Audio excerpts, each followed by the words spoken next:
ថ្ងៃជាចំណងចាប់ដើមនេះរាល់ពេលខ្ញុំពីដំណៃ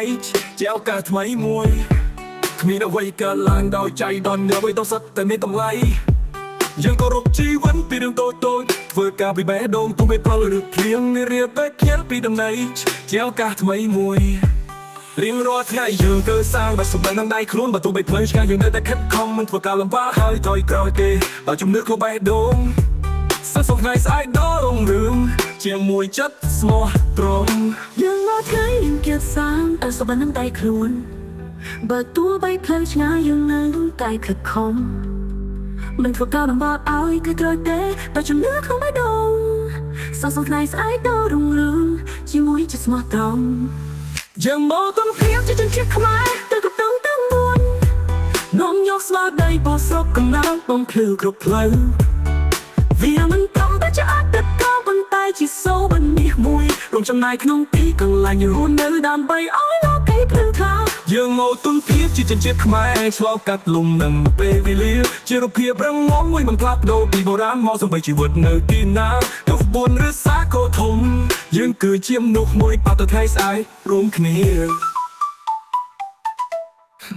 ខ្ញុំជាជនជាតិខ្មែរគាត់ចៅអង្គរប្រវត្តិសាស្ត្រស្របអស់ជាមិនដែលលុបដៃខ្ញុំសាងសង់បេះដូងជំរះសាស្ត្រធ្ងន់សម្បៃនៅចាំមហោបទេសខ្ញុំនៅតែខ្មែរសរសេរអេសរជួយទំនើបទុកជំនឿនៅក្នុងបេះដូងរសារទំលៀបបុរាណជាប្រពៃណីដ៏ខ្ពង់ខ្ពស់ខ្ញុំប្រឹងប្រែងជំនាញសូត្រខ្ញុំជាប្រភពបងភ្លឺមិនមែនសម្រាប់ជនតាប៉ុណ្ណោះតែសម្រាប់ជនជាតិខ្មែរទាំងមូលខ្ញុំជាជនជាតិខ្មែរក៏ចាំអង្គរវាក៏តាំងនៅនៅនេះរូបចំណែកមិនពីពីត្រង់ឬដៃក៏ដែរយើងមិនឈាមបាក់គ្នាឆ្លងកាត់សពបត់សពពេលវេលានិយាយឲ្យពិភពលោកស្ដាប់ខ្ញុំជាជនជាតិខ្មែររៀងរាល់ថ្ងៃជាឱកាសរួមលើចិត្តស្មោះប្របែកនៃរៀនសូត្រមិនខ្លាចការលំបាកបែបដ៏ស្មោះត្រង់នៅចក្ខុវិស័យដ៏ធំជនជាតិខ្មែរនឹងសាងសង់ថ្ងៃស្អែកមួយរុងរឿងខ្ញុំជាជនជាតិខ្មែរខ្ញុំមានមួយទុនភាពជាងជាមនុស្សមួយ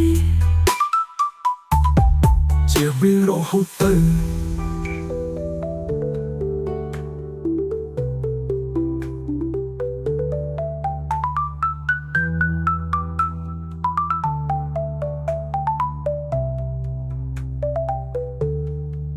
យើងរត់ថ្ងៃលៀបផ្លាស់ប្ដូរ